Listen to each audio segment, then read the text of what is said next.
समर्थ रामदास स्वामींनी सांगितलेली नकारात्मक लक्षणे भाग 9. नमस्कार. समर्थ रामदास स्वामींनी दासबोध ग्रंथात मानवी मनाला बांधून ठेवणाऱ्या आणि त्याची प्रगती थांबवणाऱ्या काही सूक्ष्म दोषांचे विश्लेषण केले आहे. आज आपण अशा लक्षणांचा विचार करणार आहोत जी आपल्या मनाला अस्थिर करतात आणि आपल्याला खऱ्या ध्येयापासून दूर नेतात. समर्थांच्या मते नकारात्मकतेचे एक महत्त्वाचे लक्षण म्हणजे अतिमोह किंवा आसक्ती.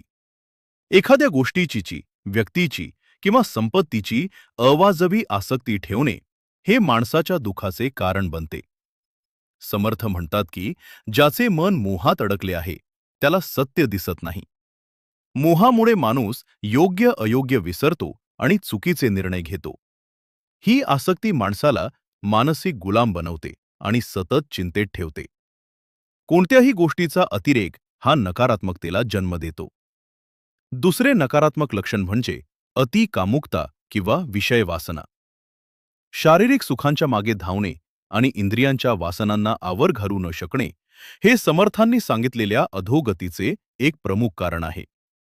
जो माणूस केवळ वासनांच्या आहारी जातो त्याचे नैतिक बळ कमी होते आणि त्याला मानसिक शांती मिळत नाही. ही कामुकता माणसाला क्षणिक सुखाच्या मागे लावते, ज्यामुळे तो आपल्या आयुष्यातील अधिक महत्त्वाच्या उद्दिष्टांकडे दुर्लक्ष करतो. यामुळे आरोग्य आणि प्रतिष्ठा दोन्ही धोक्यात येतात. तसेच दुष्ट बुद्धी आणि दुर्विचार करणे हे सुद्धा नकारात्मकतेचे एक रूप आहे. दुसऱ्याचे वाईट करण्याचा किंवा त्याला फसवण्याचा विचार करणे हे माणसाच्या मनाला कलुषित करते. समर्थ म्हणतात की ज्याच्या मनात नेहमी वाईट विचार असतात त्याला कधीही चांगला अनुभव येत नाही.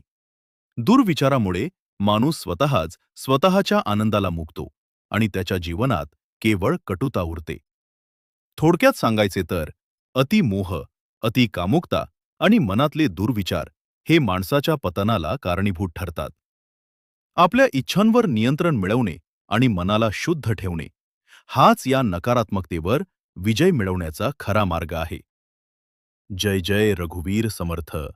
जय श्रीराम.